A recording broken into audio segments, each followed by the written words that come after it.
Radio Moderna y Pulso Informativo presentan Los Viernes del Sindicato de Bacus, programa dedicado a defender los derechos de la clase trabajadora peruana. Los Viernes del Sindicato de Bacus.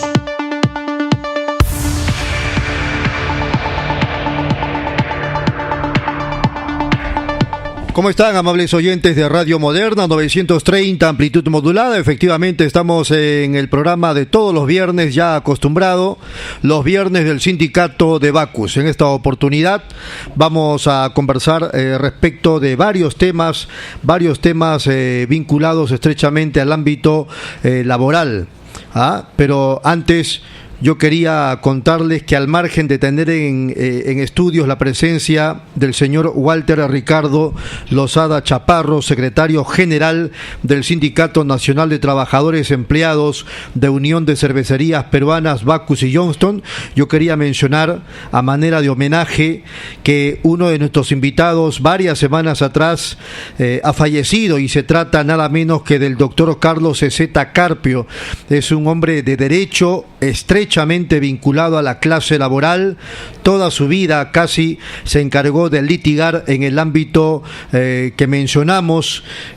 Lamentablemente dejó de existir hace ya varios días atrás, y queremos que este programa, Los Viernes del Sindicato de Bacus de hoy, sea una suerte de homenaje para su persona por lo trabajado en todo este tiempo en favor del sector de los trabajadores. ¿Cómo está, don Walter Lozada? Tenga usted muy buenas tardes. Muy buenas tardes, compañero y amigo Rodolfo Lara. Sí, el día de hoy queremos, los trabajadores que conocimos al doctor Ezeta Carpio, hacerle un homenaje y reconocimiento. El día 28 de febrero, coincidentemente le comento, fue el aniversario de mi sindicato. Perdió la vida el doctor Ezeta Carpio. En una semana y 2 días que entró a la clínica internacional, lamentablemente tuvimos que despedirlo. Deja un gran vacío por lo caballeroso que fue, una persona íntegra, una persona que no se dejó sucumbir ante las tentaciones. Él tiene más de 200 procesos, tenía más de 200 procesos contra Bacus, donde tanto gerentes como trabajadores, administrativos, bueno, ya se imagina, con 200 personas, casi todos los ex trabajadores han recurrido a él para confirmar ante el Poder Judicial que los años que nos tuvieron en las empresas tercerizadas, básicamente San Ignacio, deberían de ser reconocidos como trabajados o trabajados en Unión de Cervecerías. Deja el vacío, los deja un poco confundidos a los que litigaban con él, pero justamente hoy con esta entrevista quiero decir a través de estos micrófonos a las personas que estaban con el doctor Ezeta Carpio que no se disgreguen, que no se confundan, que busquen, si es posible, yo estoy a disposición de ellos para concentrar nuevamente las fuerzas. Les comento a través de esta entrevista que la sala especializada, la primera sala especializada laboral de Trujillo, ha sacado sendas sentencias en segunda instancia. Estas sentencias son las segundas que dirían a la Corte Suprema, donde se confirma fehacientemente, ya se imaginará la motivación que tiene cada sentencia, más de 30, 35 páginas, donde se confirma lo que justamente el doctor Carlos Ezeta buscaba o busca.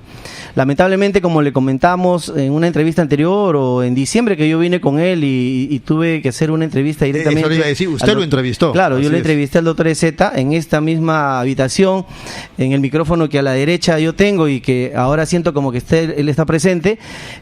Lamentablemente la Corte Suprema no nos está jugando limpio, ¿no?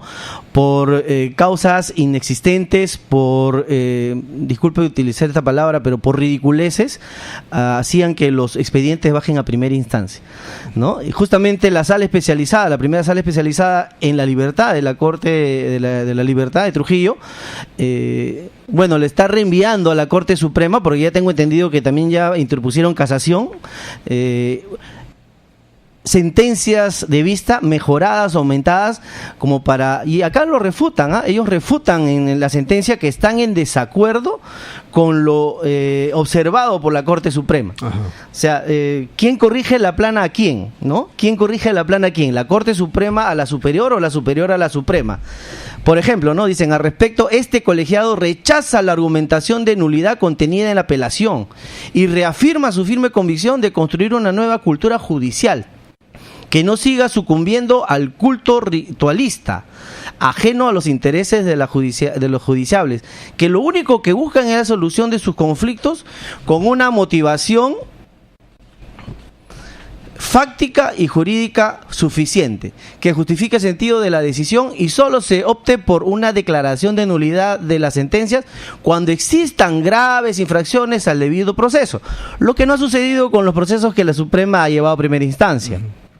Dentro de los 20 procesos que habrán visto el año pasado, uno de Eris Cotagusta Izquierdo, esta misma sala encabezada por el doctor Javier Arévalo Vela, firmó los 5 vocales y reafirmó que el verdadero empleador era Bacus, de Eris Cotagusta. Entonces, lo inexplicable y lo indignante para el doctor Ezeta, para mí, para todos esos trabajadores que estamos buscando lo mismo, es cómo es posible si a un trabajador le dijiste sí, a los 15 siguientes le dices falta de motivación, el juez se equivocó en esta pequeña cosa y no ponen como prioridad el principio protector del trabajador, ¿no? Al trabajador le debe de favorecer la norma más favorable se le debe aplicar. Y no confundir el tema como lo quiere confundir Bacus en todos los procesos, que acá hay un tema de código de comercio y que la parte laboral se deja en un segundo o tercer plano. O sea, eso es lo que nosotros venimos diciendo. Vengo a alentar a través de estos micrófonos a las personas que me escuchan, a los trabajadores y ex trabajadores de Bacus, que no bajemos la guardia. Tenemos que juntarnos. Este 29 de marzo en la Corte Suprema está yendo bueno, lamentablemente debió haber estado el doctor Ezeta haciendo ese informe oral, ¿no? Esperemos que la señorita Paola, me parece que trabajó con él, lo haga como lo hizo ayer también en la Corte Superior. El día de ayer se tuvo un informe oral del primer ex gerente, el señor Olavide, en la segunda sala aquí en Arnaldo Márquez. Bueno, lo de siempre, ¿no? Bacus aduciendo que ha habido una gran coordinación entre las dos empresas y negando la subordinación.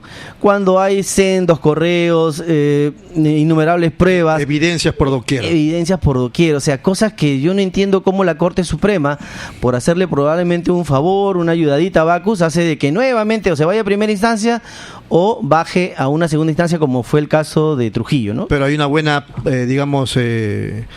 hay una buena predisposición de algunos jueces. Sí, le digo, el 97% de los jueces dan la razón en primera instancia. Aquí en Lima, la cuarta sala ha dado la razón, la tercera sala ha dado la razón. Esperemos que en estos 5 días siguientes la segunda sala que está viendo el caso de este ex gerente Olavide, también por las pruebas que se han exhibido, y se imaginará las pruebas que tiene un gerente, ¿no? Correos directamente con órdenes de gerentes de Bacus a él como gerente de distribuidora. Ojalá que esta segunda sala se corrija, porque el año pasado con el compañero Olmedo Vidal hicieron no son las mismas vocales, tengo que aclarar eso, porque usted sabe que todos los primeros de enero cambian la composición de las salas, pero la segunda sala el año pasado copió burdamente una sentencia de primera instancia y lo puso como una sentencia de vista de segunda instancia. Simplemente cambió los nombres. Fue tan burda que esa sentencia era de un gerente que emitía recibos por honorarios. Y a mi compañero Olmedo Vidal en su sentencia le pusieron que recibía el dinero por recibo por honorario, que era algo totalmente equívoco, ¿no? Era totalmente falso.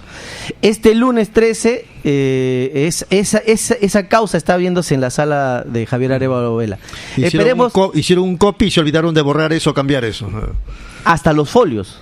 Citaban los folios del proceso de ese señor Ricardo Martínez, me parece, ¿no? O sea, citaron folios, citaron pruebas que no eran de él, citaron situaciones como que recibía su sueldo por recibo por honorarios, que era totalmente absurdo. O sea, ¿Y cuál es la impresión de ustedes sobre el comportamiento de la sala superior en Trujillo? Excelente, ¿no? Excelente. Es un buen precedente. Es un precedente espectacular. Aquí, y por lo que he leído, la sala, la verdad, para decirlo coloquialmente, se ha picado. Se ha picado de que la Corte Suprema le corrija algo que no debió haberle corregido. O sea, no ha habido ninguna infracción, no ha habido algo escandaloso, por lo cual no pudieron aplicar nuestros amigos de la Corte Suprema la primacía de la realidad, que es algo tan simple como que un niño de 14 años entienda que a esta hora hay sol y no estamos de noche, ¿no? O sea, es una cosa muy lógica, muy simple de entender para que los supremos no lo quieran aplicar, ¿no? La primacía de la realidad. En el caso mío, por ejemplo, no quisieron aplicar la norma más favorable, que era la protección como dirigente sindical. Y mi caso de nulidad de despido, que ellos ya lo mandaron a primera instancia, estuvo en el 17 juzgado especializado transitorio del juez Jesús Medina Rojas, lo mandó a ese juzgado, ¿no? En noviembre del año pasado, en 3 días. A propósito de su caso, ¿es verdad que su expediente se ha quemado? Sí, es una cosa inaceptable, poco, para mí suena a broma cuando me enteré. Cuando este juez Jesús Medina Rojas emite sentencia, que dicho sea de paso emitido bajo los argumentos de Bacus, o sea, me sacan una segunda sentencia en primera instancia bajo el argumento de que el Código de Comercio es más importante que mi relación laboral, claro, que mi derecho a ser dirigente y todo lo demás. Otro copy, así es. Él acepta la apelación como tendría que aceptarla, y bueno, pues quien traslada los expedientes, mi expediente tenía 2 bloques de casi 40 centímetros cada uno, ¿no? Y el Poder Judicial tiene un service que se llama AFE. Ese service, bueno, yo no encontraba mi expediente por ningún lado, pasaban los meses, pasaban los días, iba a averiguar al juzgado, a la sala, y no había respuesta. Tuve que zambuirme en el sótano del edificio del Poder Judicial aquí en Parque Universitario. Yo tuve que zambuirme y irle a la señorita, mi expediente no está en sala, no está, claro, no aparecía, no está en juzgado, no está. Pasaban los días, las semanas. Así es. Ingresa a su sistema, señor, el 16 de noviembre del año pasado su expediente se quemó. Sí, qué fácil, ¿no? Increíble. O sea, yo no quiero creer en las teorías de las conspiraciones. Estamos hablando de que esto le pasa al secretario general de los trabajadores empleados de Bacus. Así es. Que por ningún motivo quieren que yo vuelva a la empresa, porque me tienen, como usted sabrá, por segunda oportunidad fuera. Nosotros hemos tenido elección hace 1 mes y medio o menos de 1 mes, y me han reelegido mis compañeros. Este 28 de febrero ha sido mi 2º año de aniversario, y hemos hecho nuevamente la elección para 2 años más de secretario general. Muy bien, vamos un ratito a la pausa, Hernán, ¿le parece? Y seguimos conversando luego con Walter Lozada, secretario general del sindicato de Bacus. Atentos a la hora, son las 5 de la tarde con 20 minutos. Aquí en los viernes del sindicato de Bacus estamos nada menos que con Walter Lozada, secretario general de los trabajadores empleados de Bacus. Bueno, señor Walter Lozada, vamos a ir a unas preguntas tipo ping-pong, pero yo recuerdo hace algún tiempo atrás, el año pasado, que dijeron que con la nueva empresa internacional que había succionado, si cabe el término, a Bacus, se venían despidos, y luego en el diario Gestión se habló de que no iba a ser tanto así. De todas maneras hubo preocupación de los trabajadores, y en un diálogo aparentemente abierto con los dirigentes de los trabajadores, esta empresa, los directivos de esta nueva empresa informaron que no iba a ser tal esto de los despidos, pero en la práctica ya se han dado. Sí, lamento comunicar vía su radio que la empresa lo que ha aplicado es atacar primero a los trabajadores que no estén afiliados a ningún sindicato. En el ámbito de empleados... Claro, están desguarnecidos. Claro, es gente que probablemente esté desinformada de sus derechos, no tenga en quién apoyarse. Y lo que están haciendo, tengo entendido, ya me informaron que dentro de fábrica alrededor de 400 o 500 personas ya salieron. Han salido, para mí es un despido arbitrario, porque les hacen firmar de manera obligatoria una renuncia voluntaria, entre comillas, ¿no? Yo he leído una de esas cartas, simplemente son 2 párrafos. En el primer párrafo dicen que por reestructuración de la empresa ya no te necesito, y en el segundo párrafo te dice tu liquidación es tanto, pasarla a cobrar tal día, ¿no? Como que si el trabajador fuera un objeto, un número, algo de lo que yo me pueda deshacer en cualquier momento.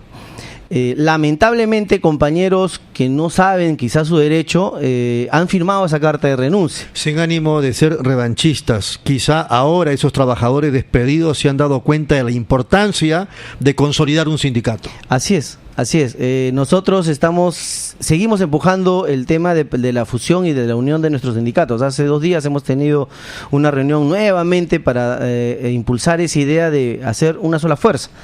En este momento hay 3 sindicatos en el ámbito de empleados. El más antiguo, que es de la fábrica, los que se denominan el sindicato unitario. Nosotros, que tenemos 2 años, el sindicato de empleados nacionales. Y hay uno último que se ha creado en octubre del año pasado, me parece, que es de las teleoperadoras y algo de ventas también, ¿no? O sea, a consecuencia de los resultados que tuvimos, ese grupo de compañeros se animaron a hacer un sindicato, porque tuvimos un resultado en agosto aproximadamente, ¿no? Cerramos el pliego, tuvimos algunos beneficios, ¿no? Por eso que mi misión es informar a la gente como dirigente qué importante o qué indispensable es estar organizados.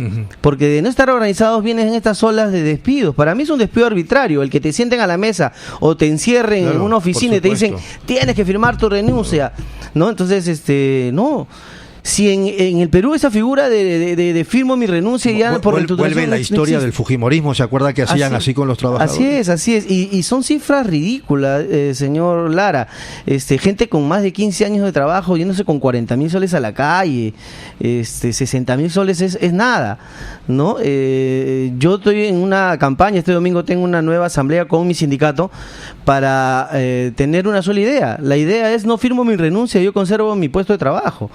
Si tu argumento es que mi puesto ya no existe, bueno, pues capacítame y reasígname una nueva función. Lo importante es mantener el puesto de trabajo, porque sin puesto de trabajo no tengo derechos. Muy bien, entonces, pregunta concreta: ¿cuál es la postura del sindicato respecto de los pedidos de renuncias voluntarias? Negarse rotundamente a la renuncia voluntaria, ¿no? ¿Y cuál debiera ser la postura de los trabajadores? Negarse y negarse. Claro, ¿no? Porque la reestructuración o el ahorro de costos, que lo hagan a través de otras áreas. No porque, bueno, el facilismo de las empresas y de los empleadores es planillas, ¿no? Lo primero que hacen es reduce planilla, ¿no? ¿Por qué hacer eso? ¿Por qué no tienen una mejor estrategia? ¿Por qué no mantienen? Por ejemplo, ¿no? Hay teleoperadoras que nosotros llamamos televentas, que si por A o B ellos quieren, por cuestión de reestructuración de empresa, pasarlo a un service o pasarlo a estas empresas de retail, creo, bueno, no me la despidas, no hagas que renuncien, capacítamelas, y en vez de estar poniendo en los portales web necesito vendedores a ese mismo personal, asígnale la nueva labor, así es, ¿no? Capacítalo. Entonces, esa es la finalidad del sindicato, tener una posición que de algún modo está identificada ya con la empresa. Ya está identificado, tiene más de 1, 2, 3, algunos 5 años trabajando. Entonces, no te puedes hacer de alguien para hacerte de uno nuevo, ¿no? Al no ser que la intención sea contratarlo por la mitad del sueldo. ¿Y cuál es el mensaje de ustedes, los dirigentes del sindicato, hacia los afiliados, a quienes también les puede caer, digamos, la quincha, ¿no?, con esto de pedirles las renuncias voluntarias? Sí, nosotros tuvimos una experiencia parecida en el año 2011, cuando Bacus, agobiado por los juicios contra ella y por las terceras, renunciaron obligatoriamente el 30 de junio del 2011 y pasaron a Bacus el 1 de julio, ¿no? Se dio también esta salida masiva de gente, pero tuvimos gente que se resistió, que dijo: yo no estoy obligado, yo no me he cometido falta grave. En la legislación peruana, para que yo tenga salida, tendría que haber cometido una falta grave, ¿no? Artículo 25 de la 728. O sea, si yo no cometo falta grave, no tendría por qué deshacerme del puesto de trabajo. Entonces, los dirigentes tenemos que dar un mensaje de tranquilidad, de resistencia pacífica y de resistencia inteligente, para que por lo menos nuestros afiliados no sean tocados. Lamentamos mucho que los compañeros que no se han afiliado a ningún sindicato hayan salido, pues, de la manera más simple, ¿no? Muy simple, para que después de 15 años te digan: ya no necesito de tus servicios. ¿Es cierto que hay una denuncia fiscal de oficio al presidente del Consejo de Ministros, Fernando Zavala, de cuando era gerente general de Bacus? Así es. Hay una denuncia fecha, esta ya es la tercera citación del fiscal Basilio Aumapari de la primera Fiscalía Provincial Penal Corporativa de San Ramón, es el distrito fiscal de Puno. El señor Fernando Zavala Lombardi debió haberse apersonado el día 16 de febrero a una tercera y última situación.